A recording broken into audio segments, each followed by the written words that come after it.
Auditeur de Radio Matania, j'ai le bonheur d'introduire une prédication du pasteur Claude Messidibazi qui a pour titre « Le Saint-Esprit, garantie de notre héritage » et pour texte de référence celui de l'épître de Paul aux Éphésiens, le chapitre 1, versets 13 et 14. Que le Seigneur vous bénisse abondamment à l'écoute de cette parole et qu'il vous délivre, qu'il vous instruise selon sa volonté. À Dieu seul soit la gloire. C'est les vacances, mais ce n'est jamais les vacances pour nous. Il n'y aura pas une demi, une moitié d'une parole, il y aura toute la parole. Pas non plus un culte rabais, mais tout le culte pour la gloire de Dieu. Ce n'est pas le nombre qui compte, mais c'est la présence du Seigneur au milieu de nous. Et cela est suffisant pour garantir notre joie et aussi notre sérieux dans le culte que nous rendons au Seigneur.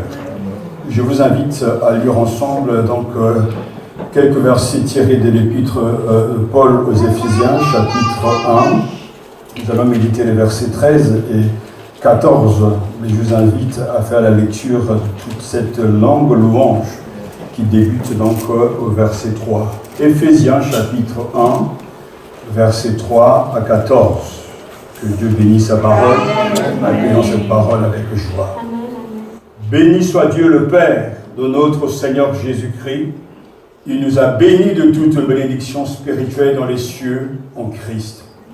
Il nous a choisis en lui avant la fondation du monde pour que nous soyons saints et irréprochables sous son regard dans l'amour. Il nous a prédestinés à être pour lui des fils adoptifs par Jésus-Christ.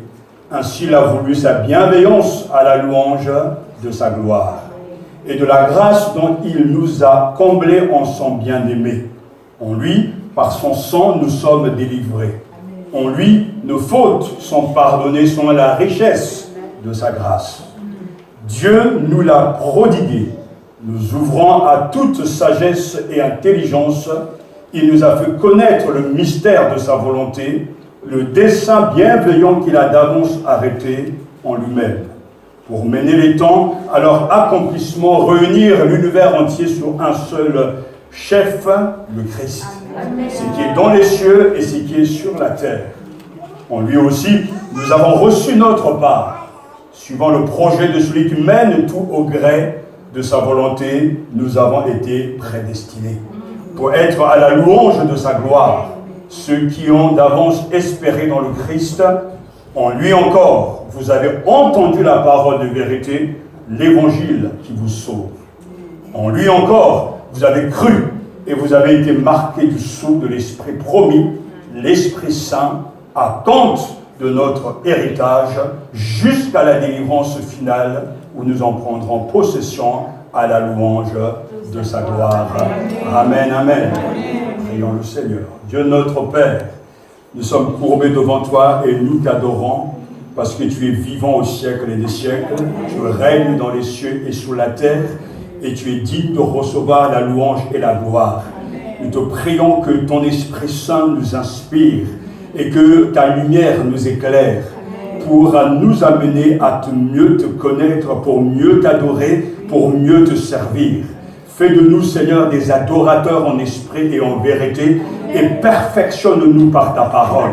Que la gloire et la louange reviennent à toi seul, notre Père, Seigneur Jésus-Christ, et à toi le Saint-Esprit, notre consolateur et maître spirituel. Au nom de Jésus-Christ, Amen. Amen.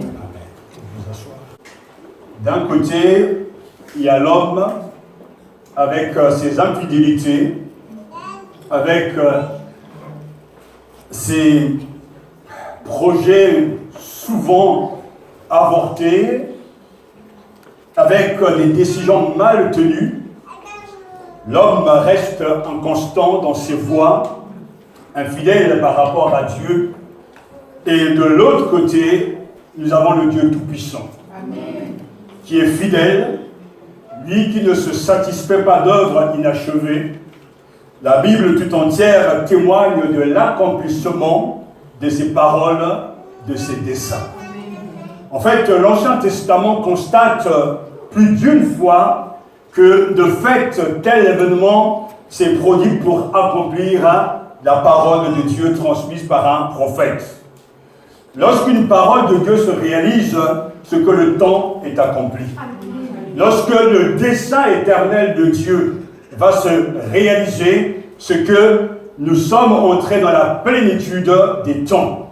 Et au chapitre 1, verset 9, l'apôtre Paul, inspiré par l'Esprit, écrit « Il nous a fait connaître le mystère de sa volonté, le dessein bienveillant qu'il a d'avance arrêté en lui-même pour mener les temps à leur accomplissement.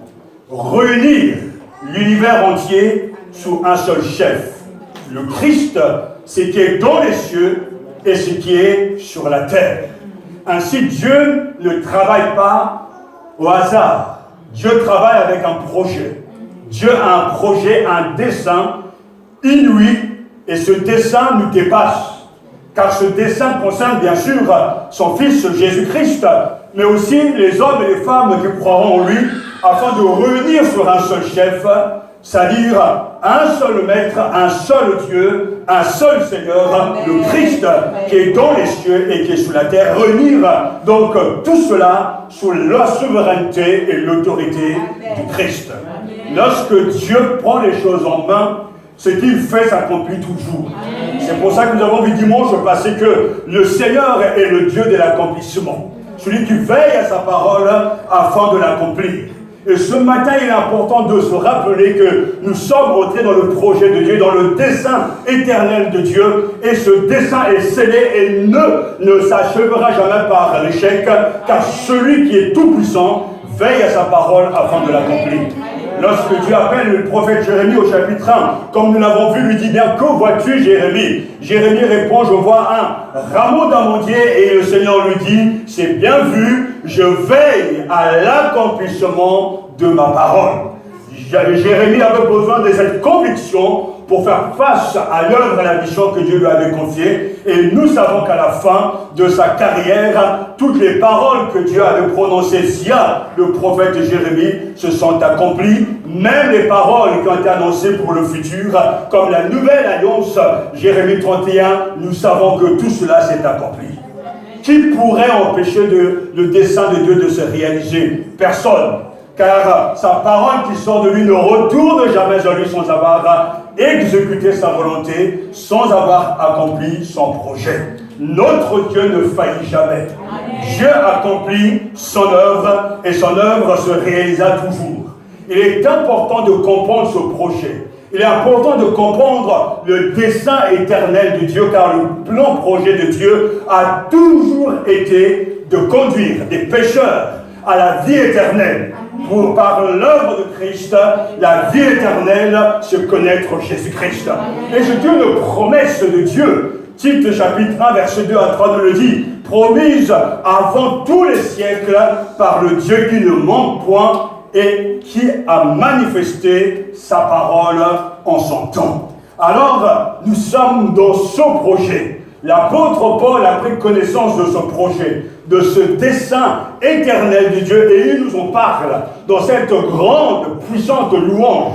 Il déborde de reconnaissance, il loue la Trinité, le Père, le Fils et l'Esprit, car il est entré dans la compréhension du dessein éternel de Dieu, et ce dessein suscite automatiquement de la louange.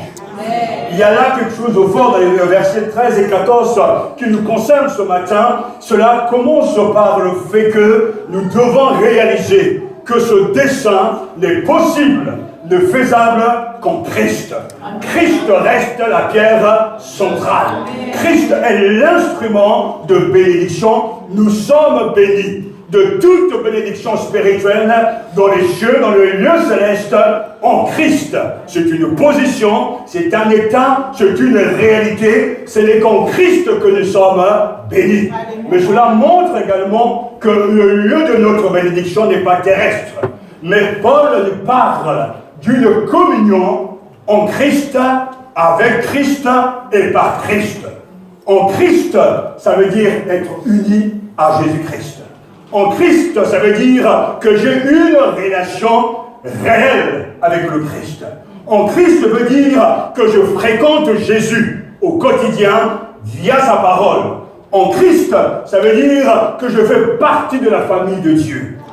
En Christ veut dire que je suis uni aux autres par l'Esprit Saint. En Christ veut dire que je suis un membre du corps de Christ.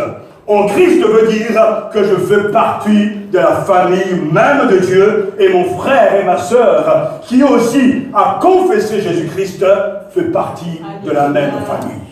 C'est en Christ et en lui seul que nous sommes bénis de toute bénédiction spirituelle. Dans le seul chapitre 1, l'on trouve 11 fois cette expression en lui.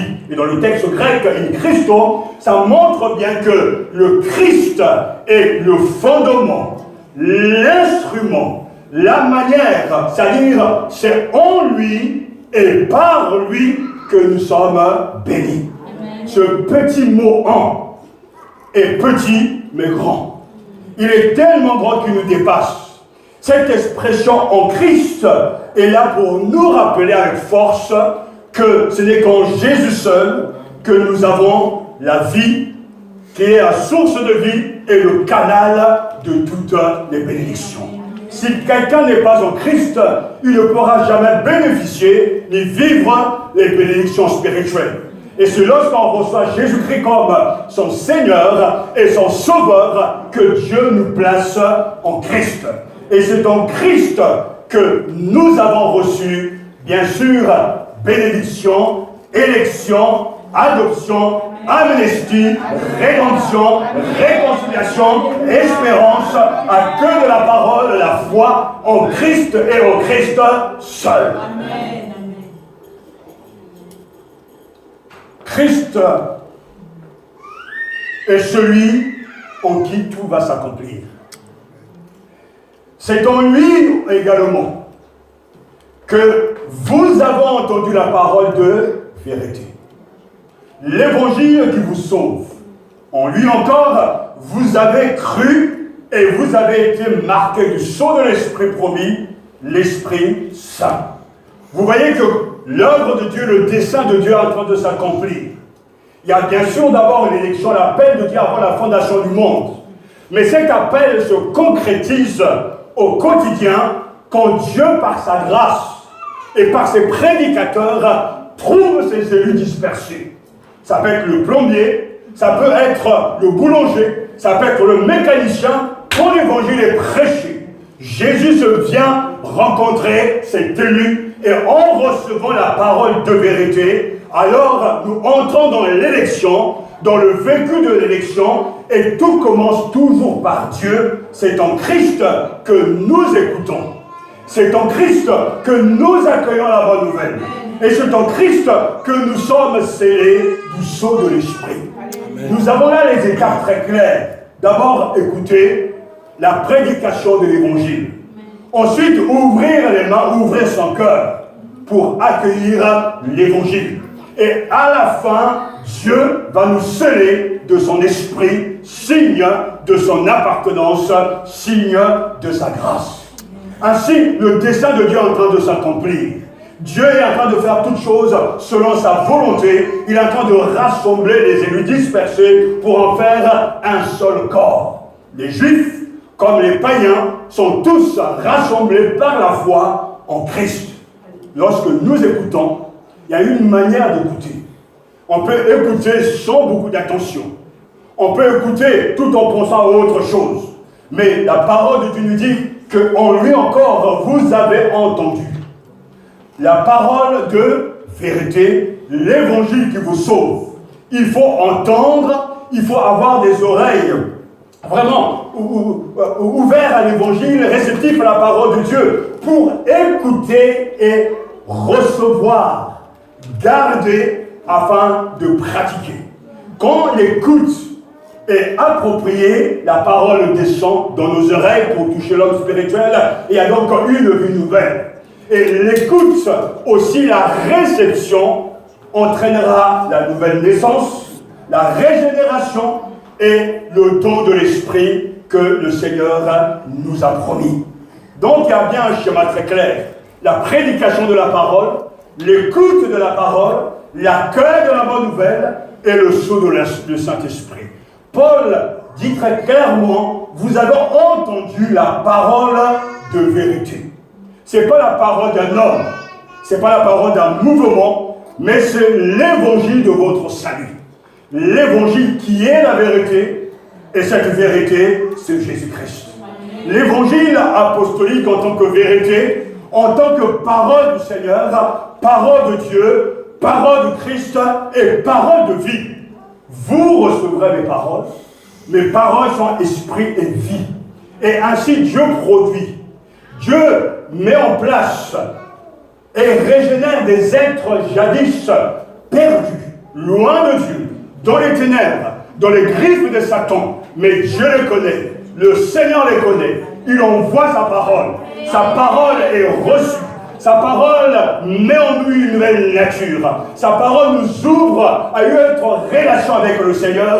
Et vous voyez devant vous un croyant affermi, un croyant attaché à Jésus-Christ, un croyant membre du corps du Christ, parce que lui aussi a reçu la parole qu'il a régénérée et a été scellé du Saint-Esprit. Les vrais croyants vivent et participent de la même parole et du même esprit. Vous et moi, quelles que soient nos origines, quelle que soit la couleur de nos peaux, c'est pas ça qui nous fait faire et être encore. Non, notre union, notre camaraderie, notre relation les uns avec les autres n'est pas basée sur les camaraderies, sur les origines, sur les mouvements de masse, mais c'est une communion en esprit par la parole. Amen. Vous et moi, l'on s'entendra seulement lorsque toi, tu vivras de la parole. Amen. Tu marcheras dans la parole. Et l'Esprit va te conduire. Lorsque moi je vivrai de la parole, je marcherai de la parole et que l'Esprit va me conduire, on va automatiquement, et c'est naturel, nous retrouver au centre avec le Christ qui est la tête et vivre une communion fraternelle. Amen. Les gens pensent que l'euphorie, l'atmosphère, c'est ça le spirituel. Vous le savez, j'ai beaucoup voyagé, j'ai été dans des rassemblements considérables avec de grands prédicateurs, etc. Mais la vraie communion avec Dieu n'est pas dans la masse, n'est pas dans l'euphorie, dans l'enthousiasme extérieur, mais la communion avec Dieu est dans l'esprit, dans sa parole. Vous avez cru, nous avons cru, nous sommes en communion les uns avec les autres. Alors, je bénis Dieu pour cette fresque, parce que les païens, les Juifs seront réunis à un seul corps en Christ, alléluia, par la puissance du Saint-Esprit. Lorsque les païens ont prêté foi à l'Évangile, ils ont été scellés du Saint-Esprit promis. Lorsque les Juifs vont aussi croire à la bonne nouvelle, ils seront scellés du Saint-Esprit promis. En lui encore, vous avez entendu la parole de vérité, l'Évangile qui vous sauve. D'où l'importance, frères et sœurs, de prêcher l'Évangile. Vous avez là mon passage préféré, car l'Évangile est la puissance de Dieu, la dynamite de Dieu pour le salut de quiconque croit. D'abord le juif, ensuite le grec c'est nous, les autres, mais c'est l'Évangile que le véhicule. L'Évangile est l'instrument de notre salut. D'où l'importance, frères et sœurs, de se lever et de prêcher, non pas des dogmes, non pas des visions imaginaires, mais de prêcher l'Évangile, que l'Évangile. Car c'est là que Dieu nous rencontre, et c'est là que Dieu nous donne rendez-vous, car l'Évangile est une puissance pour le salut de quiconque croit. Je bénis Dieu parce que au ciel, l'atmosphère ne sera pas une atmosphère lourde, ni pesante, parce que ceux qui sont au ciel, comme l'avons chanté, vont chanter la gloire et la louange de celui qui est digne. Et la louange est toujours vivante. La louange est toujours puissante, massive. Parce que ceux qui ont reçu la bonne parole de Dieu, Dieu les a scellés. Du sceau de son esprit, c'est encore là l'œuvre de Dieu. Dieu nous a scellés. Le temps du verbe grec est passif, ça veut dire nous sommes au bénéfice du sceau de l'esprit. Ce n'est pas que l'homme va se fabriquer une religion ou une vie spirituelle, mais c'est Dieu qui lui-même va nous sceller. Le verbe sceller est très intéressant parce que ça veut dire à poser un sceau, à tester. je marque d'un sceau. Et j'explique pour ceux qui m'écoutent, il ne s'agit pas du sceau d'eau, mais il s'agit du sceau comme expression et comme moyen de garantir S-C-E-A-U. Le sceau. Le français, c'est toujours une langue bien magnifique, mais quelquefois bien compliquée. Il est question du sceau de l'esprit, c'est-à-dire de la marque de Dieu sur le croyant. Le Saint-Esprit comme sceau. Dieu nous a marqués de son sceau. Ça veut dire que nous sommes au Seigneur. Nous croyons en lui. Vous avez été scellés du Saint-Esprit qui avait été promis, lequel est un gage de notre héritage pour la rédemption de ceux que Dieu s'est acquis. Vous entendez bien? Pour la rédemption de ceux que Dieu s'est acquis à la louange de sa gloire. Et Paul écrira beaucoup plus loin, au chapitre 4, verset 30, « N'attristez pas le Saint-Esprit, par lequel vous avez été scellés pour le jour de la rédemption. » Celui qui nous a fermis avec vous en Christ et qui nous a oints, c'est Dieu, lequel nous a aussi marqué d'un sceau et a mis dans nos cœurs les arts de l'Esprit. 2 Corinthiens chapitre 1, versets 21 à 22. Sauvés, puis ensuite scellés du sceau de l'Esprit. Je ne sais pas si vous réalisez, si l'Église réalise la grandeur de sa richesse. Car ce que le Seigneur et le Saint-Esprit sont en train de nous dire, c'est que Dieu a scellé son peuple. Amen. Et ce sceau a une grande signification. Vous avez cru. Et vous avez été scellés du Saint-Esprit.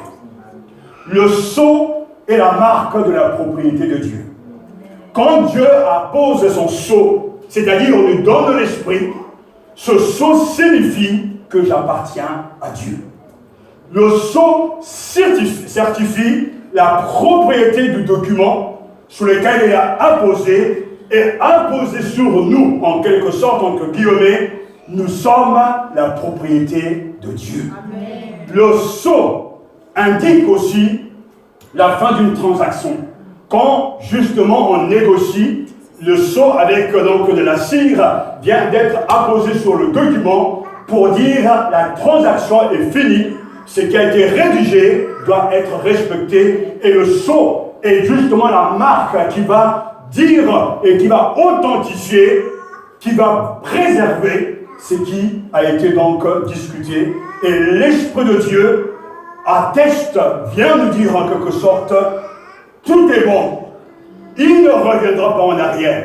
Ce que Dieu a dit, ce que Dieu a fait, il accomplit pour toujours. Amen. Et d'ailleurs, quand Dieu donne son esprit, il ne le reprend jamais. Amen. Même lorsque nous tombons dans le péché, il nous amène à la repentance.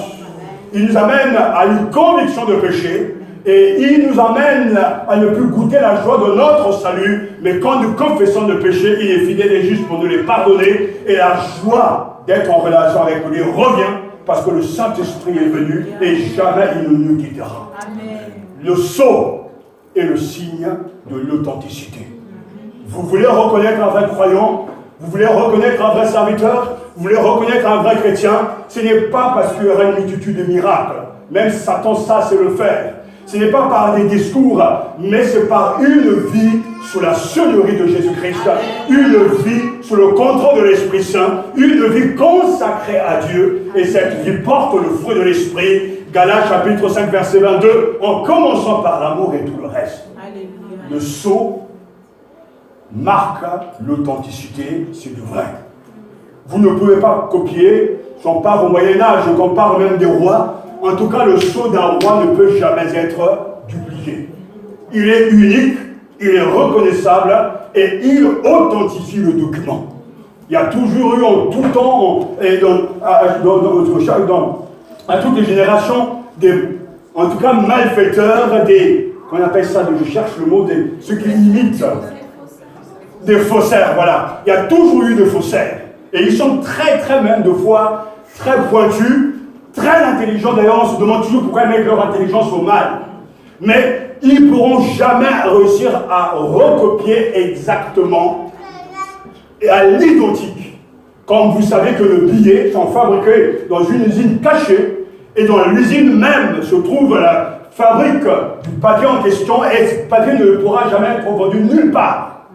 Tout est fait pour que cela ne soit jamais falsifié, pour authentifier de documents, et le Saint-Esprit est la marque de Dieu. Amen. Qui atteste que nous sommes enfants de Dieu. Amen.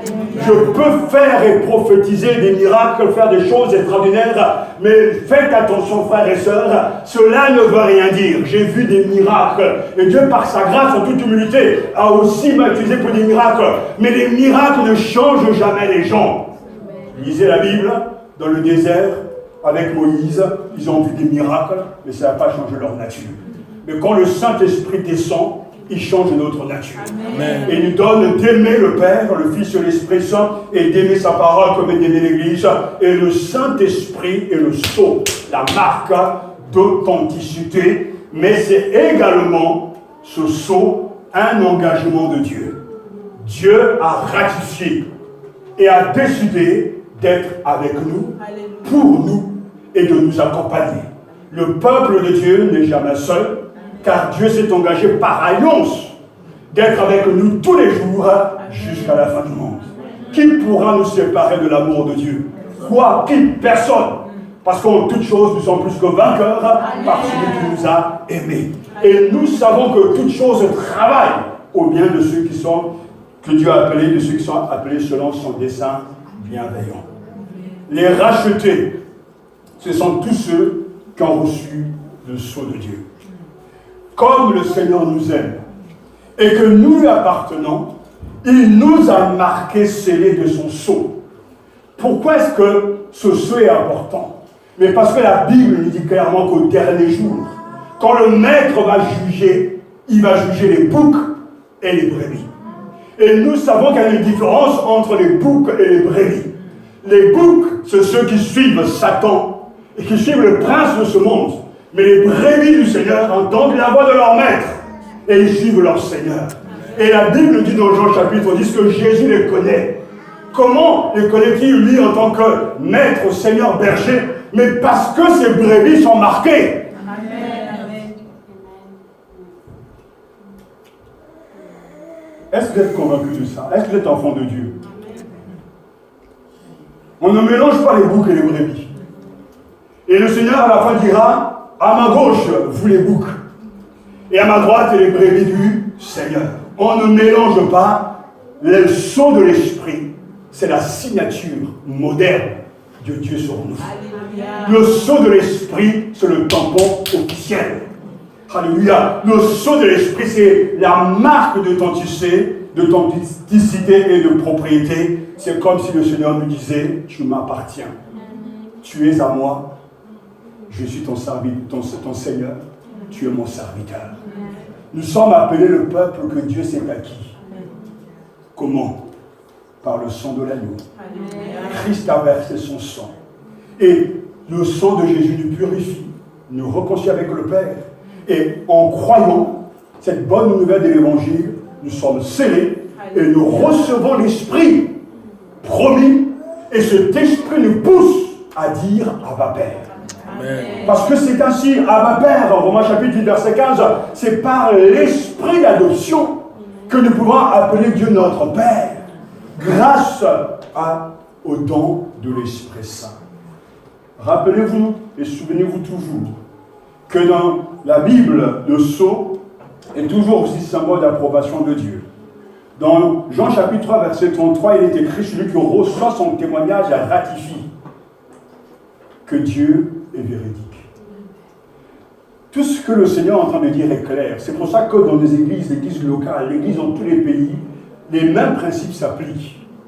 Notre attitude à l'égard des paroles de Jésus détermine et identifie chacun de nous. Parce que Jésus dit: celui qui reçoit son témoignage, que fait-il? Il ratifie que Dieu est véridique. Mais nous savons qu'il y a des gens qui écoutent mais qui ne reçoivent pas. Il y a des gens qui écoutent mais qui discutent ce qu'on leur a enseigné. Mais c'est la parole, notre attitude à l'écoute du Maître qui va nous déterminer. Et Jésus lui-même beaucoup plus loin. Ce texte va dans le sens de marquer son appartenance à Dieu. Il vous faut mettre à l'œuvre, il vous faut vous mettre à l'œuvre pour obtenir non pas cette nourriture périssable, mais la nourriture qui demeure en vie éternelle. Alléluia. Celle que le Fils de l'homme vous donnera. Car c'est lui que le Père, écoutez, qui est Dieu, a marqué de son sceau. Jean chapitre 6, verset 27. C'est lui que le Père qui est Dieu a marqué de son sceau. Je suis toujours impressionné parce que Jésus, rempli de l'Esprit, va de lieu en lieu, en Galilée, en Samarie. Il proclame la venue du royaume des cieux. Mais comme certains faux prédicateurs peuvent vouloir le faire croire, l'onction c'est quelque chose qui se déborde, qui se jette. Non, l'onction n'est pas une huile qui se jette et qui tombe sur les gens. Non, l'onction vient quand la parole qui est esprit est accueillie. Amen. Et Jésus arrive donc à traverser villes et villages, mais tous ne se convertissent pas. Mais à tous ceux que Dieu a prédestinés au salut, ils entendent la parole, la bonne nouvelle du royaume des cieux, ils s'acceptent par la grâce de Dieu ce royaume et la personne de Jésus et entrent dans la bergerie du Seigneur. Ainsi, dès le début, que nous l'aimons ou pas, que nous l'acceptons ou pas, Dieu fait un tri par sa prédication. La mort ou la vie éternelle ou la damnation éternelle, et tout est conditionné par notre attitude face à Jésus et à sa parole. C'est lui que le Père a marqué de son sang. Et quand il va sortir des eaux, l'Esprit va dire, la voix va se faire entendre, l'Esprit descend sur lui en forme de colombe. Voici mon Fils bien-aimé, en qui j'ai mis toute mon affection. Écoutez-le. Alléluia. Il y a trop de gens qui écoutent leurs amis, mais qui n'écoutent pas Dieu. Dieu parle dans sa parole. Amen. Et quand il parle et que nous recevons cette parole, a le pouvoir de donner la vie. Alléluia. Je me suis posé la question, où se trouve ce sceau?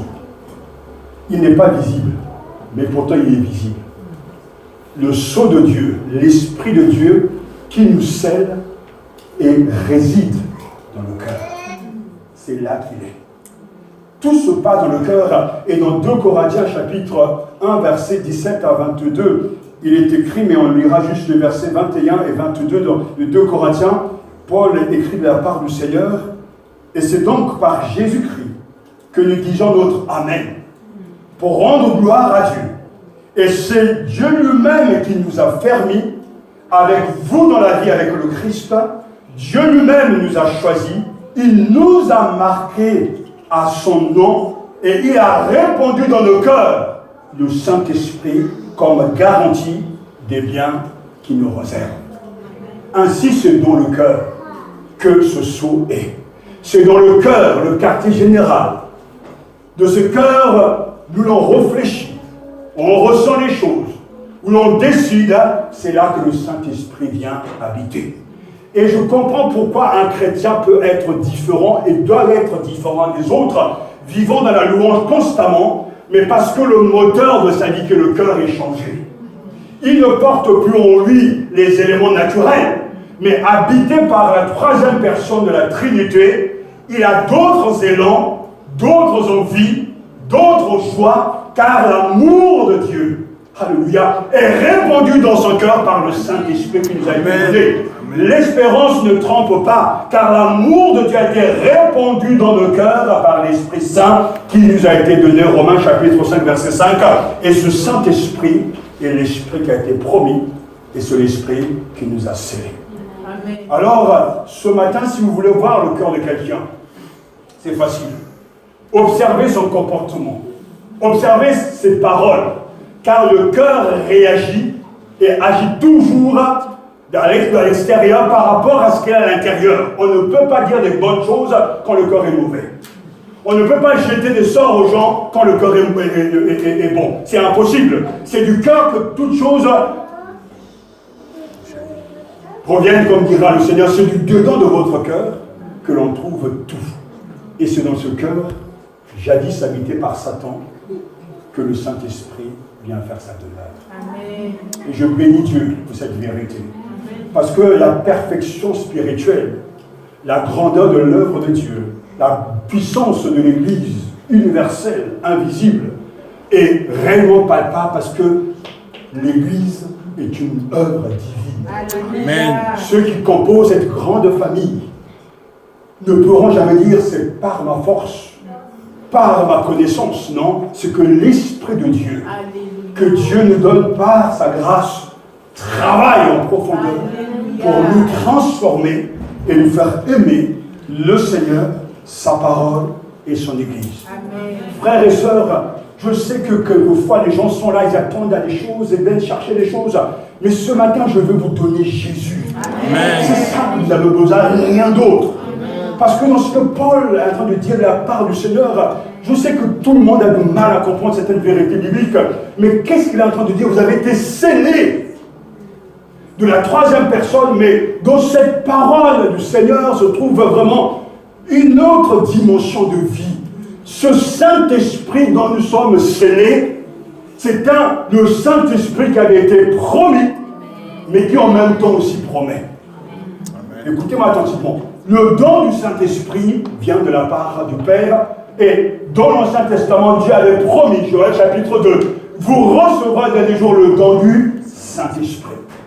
Et Jésus lui-même, avant de quitter ses disciples, Jean chapitre 14 à 16, il dira, je m'en vais, c'est à votre avantage, mais quand je m'en serai allé, je vous enverrai l'autre consolateur, le Saint-Esprit. Et le jour de la Pentecôte, quand l'Esprit tombe sur les disciples, le premier discours de Pierre est très clair, c'est que, exalté par la droite de Dieu, il a donc reçu du Père l'Esprit Saint promis. Et il a répondu comme vous le voyez et l'entendez. Il dit bien, comme vous le voyez et l'entendez, là où l'Esprit Saint est, il y a un bruit selon Dieu, il y a une attitude selon Dieu. Actes chapitre 2, verset 33. Et que toute la maison d'Israël sache avec certitude, Dieu l'a fait Seigneur et Christ, ce Jésus que vous avez crucifié.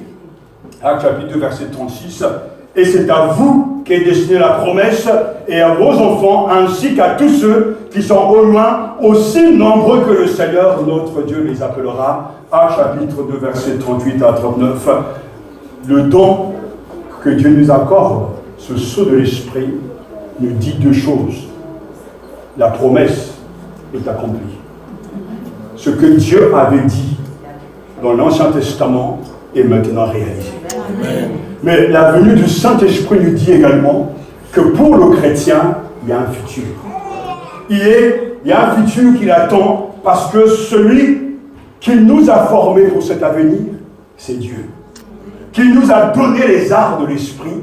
L'Esprit est un sceau pour marquer la propriété, mais l'Esprit est aussi un acompte des biens à venir.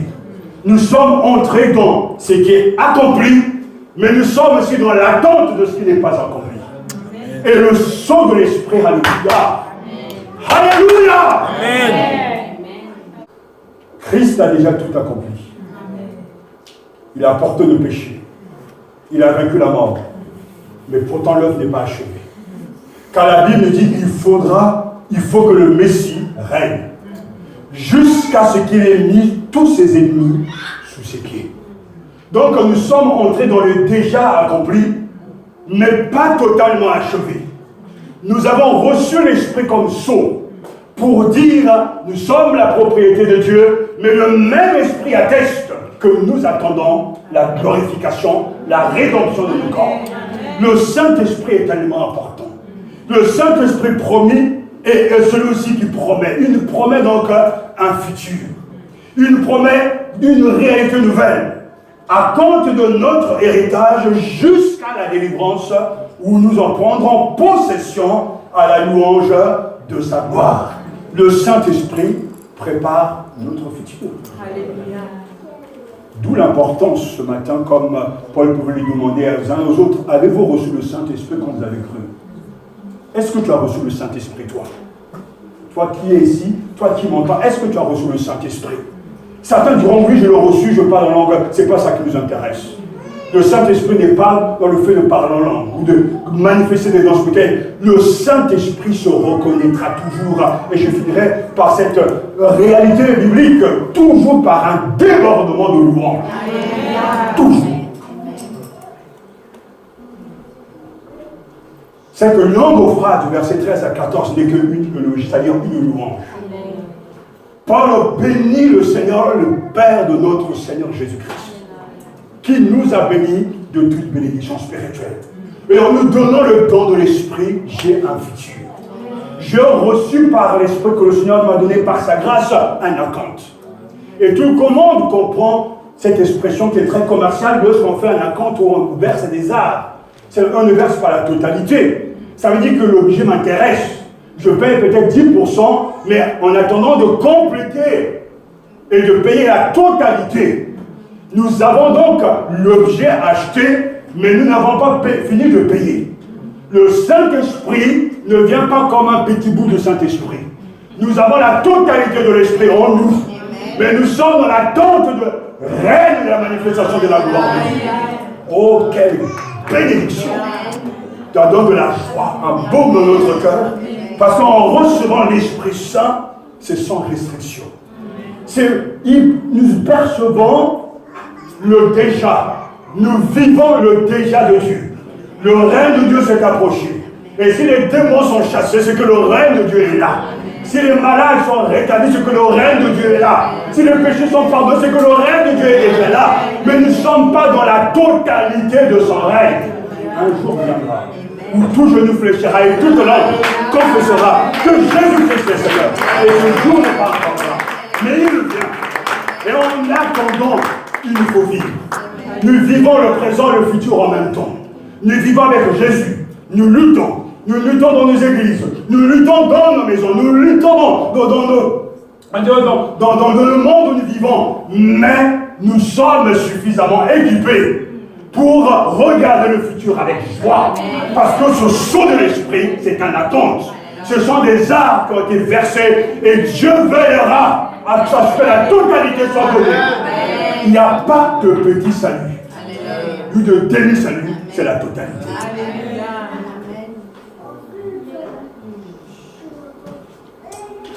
Les arts sont une partie d'un tout plus important.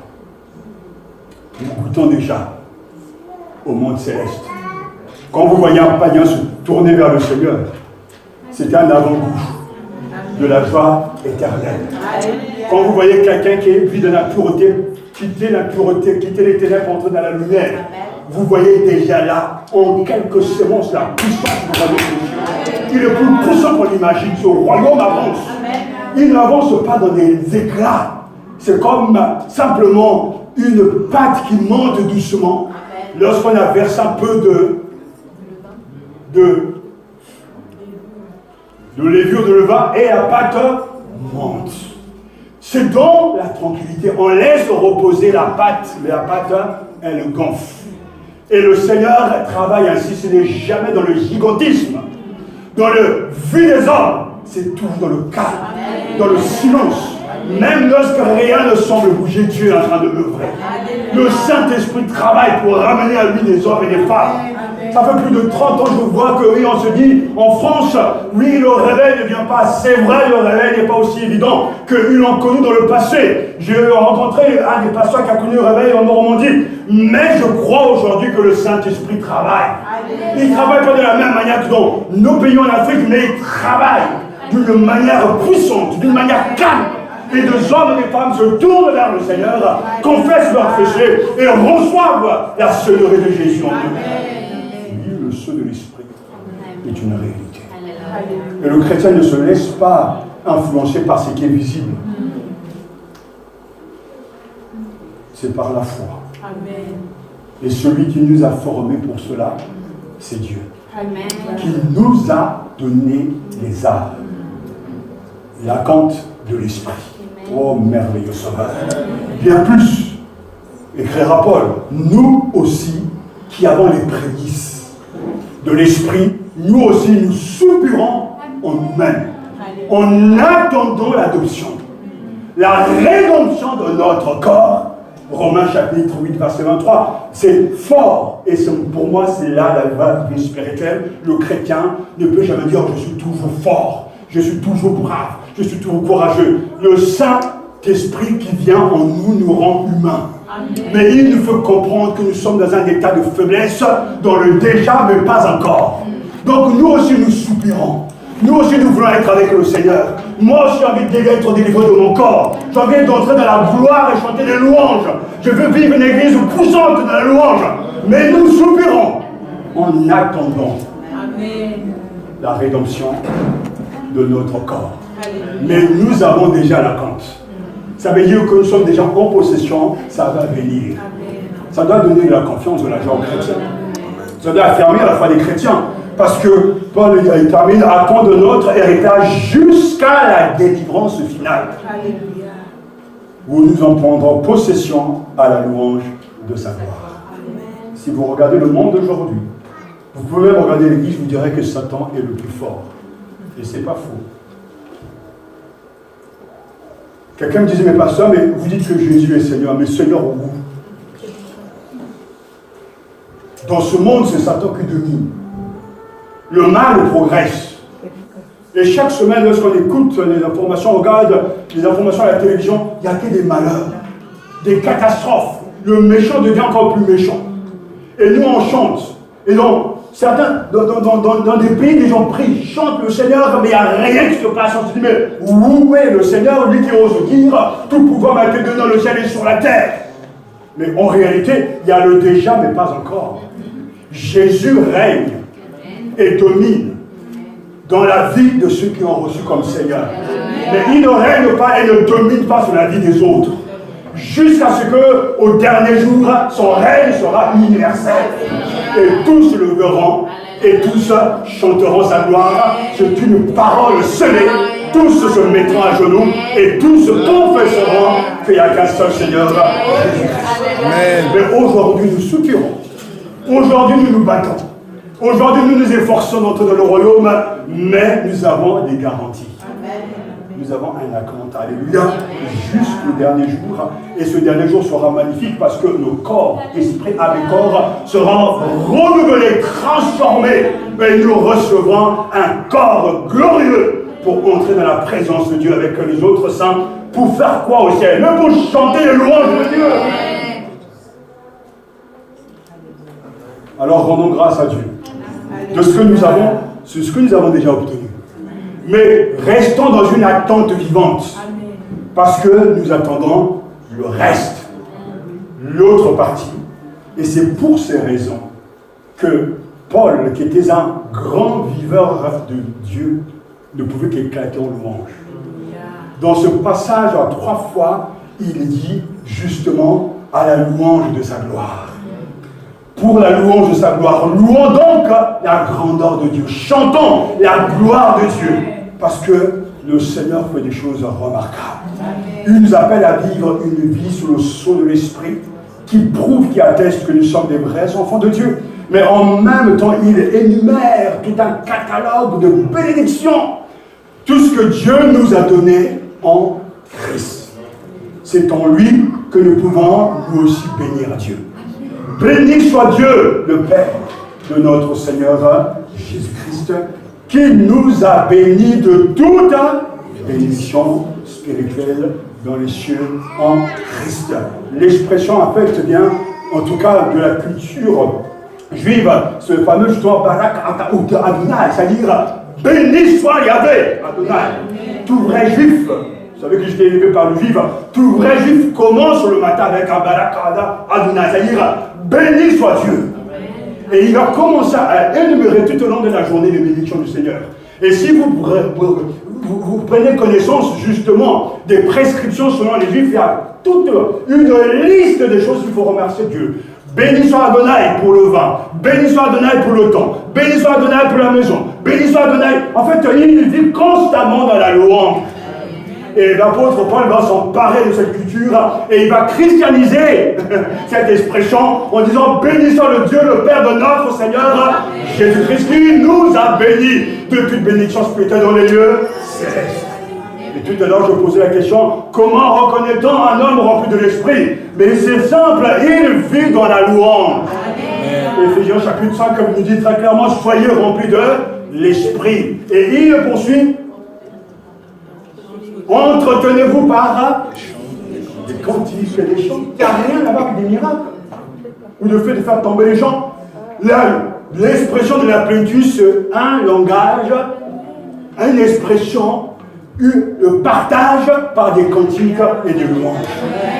Vous verrez en Amérique, en Afrique et dans les autres continents un croyant rempli de l'esprit parce qu'il va dans la louange.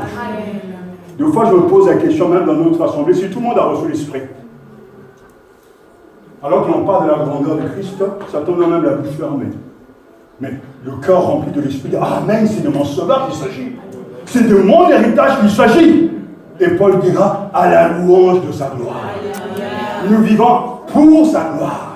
Et cette vérité, il faut la garder. Nous devons bénir le Dieu et Père de notre Seigneur Jésus-Christ parce qu'il nous a donné de croire au Christ et qu'il a mis sur nous sa marque personnelle.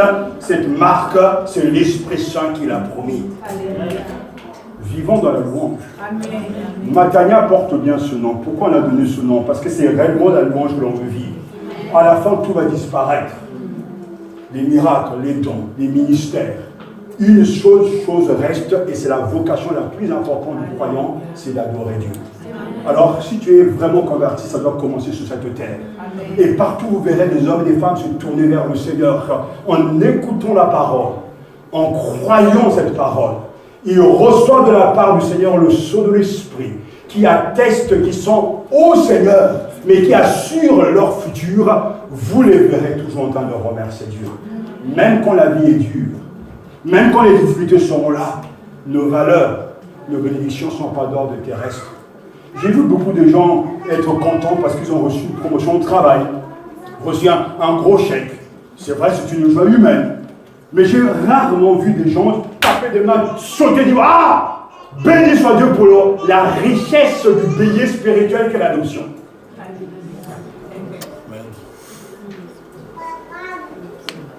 C'est la preuve qu'on n'a pas compris. Et qu'on ne vit pas. Et qu'on reste attaché à la terre. Mais nous sommes au Seigneur. Rappelez-vous cette vérité. Nous devons bénir le Dieu et Père de notre Seigneur Jésus-Christ. Parce qu'il nous a donné de croire au Christ. Et qu'il a mis sur nous sa marque personnelle. Cette marque, c'est l'Esprit Saint qu'il a promis. Et quand cette marque est sur vous, vous n'aurez peur de personne. J'étais en mission en Afrique, je me souviens, dans le pays, et quelqu'un me disait, voilà, dans ce quartier, dans ce village, tu ne peux pas aller prêcher parce qu'il y a des sorciers, il y a des gens puissants en sorcellerie. Il dit, mais le Seigneur avait donné une parole pour aller apporter l'évangile. Et je suis allé, j'ai fait ce qu'il fallait faire, je suis revenu, tout allait bien, je n'étais pas tombé malade, rien qui s'est passé. Et les gens se posaient des questions, au point que le Seigneur avait montré que dans le monde spirituel, il manigançait des choses. Il tapait fort, il bombardait, mais le Seigneur qui met sa protection sur nous avait permis que tout d'un coup les balles passaient à côté, rebondissaient parce que Dieu protège les siens. Amen. Il y a une marque sur les hommes de Dieu, il y a une marque sur les femmes de Dieu, il y a une marque sur les vrais chrétiens. Dans le monde spirituel, si Dieu vous ouvre les yeux, on est marqué. Amen. Si aujourd'hui vous vous promenez dans les rues, vous ne saurez jamais qui est français, qui ne l'est pas. Parce que le français de souche, on sait qu'il est blanc. Mais moi, je suis français aussi, j'ai fait ça au cimetière, je dis souvent. Donc je suis aussi français que, même plus français que. Ce qu'on passe sur le drapeau en général, c'est vraiment, c'est du plein. Mais rien ne me dit que je suis vraiment français.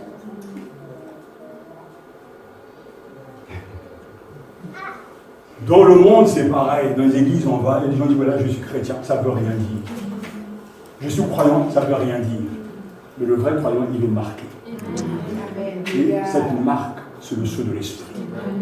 Je prêchais à New York, je me souviens, le quartier jamaïcain, et là, il y avait un Indien qui est venu dans la salle, et puis il a commencé à louer le Seigneur, tout ça, il est venu voir à la fin, on louait ensemble le Seigneur. Ce frère que je ne connaissais pas que, alléluia, il y a eu une communion en esprit, parce qu'il avait l'Esprit de Dieu, il a cueilli la parole, et moi qui venais au nom du Seigneur, j'apportais la parole, alors il y avait communion en esprit. Amen. Et ainsi, la louange démarre. Amen. Notre identité est spirituelle. Et si sans doute la nuit tu ne dors pas, et que tu es toujours agité, arrête-toi aujourd'hui.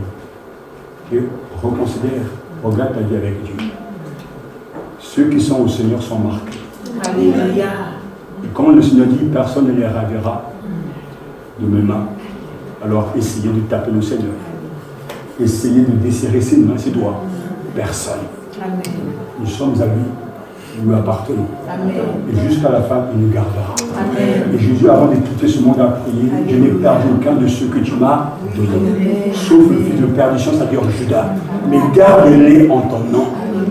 Et je bénis Dieu. Parce que la compte est déjà en nous. La sûreté, la confiance, l'assurance, c'est le don de Dieu. Alors, peuple de Dieu, là où tu es, enfant de Dieu, si tu es réellement, lève-toi et loue Dieu. C'est la seule réponse appropriée quand on entend notre héritage. Toutes ces bénédictions, ce n'est que de faire comme l'apôtre Paul. Béni soit Dieu le Père de notre Seigneur Jésus-Christ, qui nous a bénis de toute bénédiction spirituelle dans les lieux célestes. Alors, levons-nous pour adorer Dieu. Chantons mon cantique, gloire au gloire. Et je veux que nous puissions adorer le Seigneur et reconnaître le don qu'il nous a donné. Et toi qui ne le connais pas, toi qui n'as pas encore reçu, toi qui vis encore dans le fait de te palper pour savoir si tu as reçu l'Esprit ou pas, crois à la parole qui a été annoncée. Crois simplement que Dieu t'aime et qu'il veut ton salut. Et tu recevras le pardon de tes péchés. Gloire,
splendeur et magnificence ici. Oh, béni soit ton nom, Seigneur. Pour le don du Saint-Esprit. Tu l'as promis, tu nous l'as donné. Comment ne pas t'élever, Seigneur? Comment ne pas te célébrer? Comment ne pas proclamer, Seigneur, ta majesté? Comment ne pas proclamer ta royauté, Seigneur? Oui, tu es roi dans le ciel et sur la terre. Béni soit loué pour ton dessein éternel de revenir sur la seule chaîne. Seigneur, tu es le créateur de Christ, c'est mon Jésus est sur la terre. Oh, quel projet magnifique! à toi, revenir sur la à toi l'adoration, Seigneur. Par toi, c'est le digne, Seigneur. Seigneur, sois béni. Point d'autre. Car tu es unique. Tu es formidable. Sois seul. Ta parole, Et Dieu. Dieu. Tu t'aimes. C'est en toi et par toi que nous sommes sauvés. C'est en toi et par toi que nous recevons la parole de vérité. C'est en toi et par toi que nous sommes adoptés. C'est en toi et par toi, Seigneur, que nous avons reçu le don de l'Esprit. Alors sois béni. Sois remercié pour l'unicité de ton œuvre, pour la grandeur de ton projet, pour l'invincibilité de ce projet. Tu mènes tout selon ta volonté et ton dessein éternel. Seigneur Jésus-Christ, rencontre ce matin ceux qui parlent de toi, ceux qui connaissent ton nom, mais qui n'ont aucune relation vivante avec toi. Rencontre ce matin ceux qui se sont éloignés de toi. Rencontre ce matin ceux qui sont devenus tellement froids et tièdes spirituellement. Rencontre ce matin ceux qui sont forts dans la foi et donnent de la vie, de la fraîcheur. Oh Seigneur, donne à chacun de rétablir sa relation avec toi. Car si nous sommes unis à toi, toi tu es à nous et nous sommes à toi. Alors il y a une relation vivante. Il y a une vie vivante. Alléluia. Jésus-Christ, tu n'es pas mort, tu vis. Alors, donne-toi, Seigneur, à ceux qui ne te connaissent pas. Convertis ce matin ceux que tu as appelés au salut et que ceux que tu as destinés au salut écoutent la parole de vérité et se tournent vers toi pour te servir toi seul, le Dieu vivant et vrai. Seigneur, visite notre assemblée, visite les autres assemblées et donne-nous un réveil de la parole, un réveil d'une rencontre, d'une relation vivante avec Jésus-Christ. Nous sommes des bénis, non pas des bénis matériellement, mais des bénis spirituellement. Alléluia! Il ne manque rien.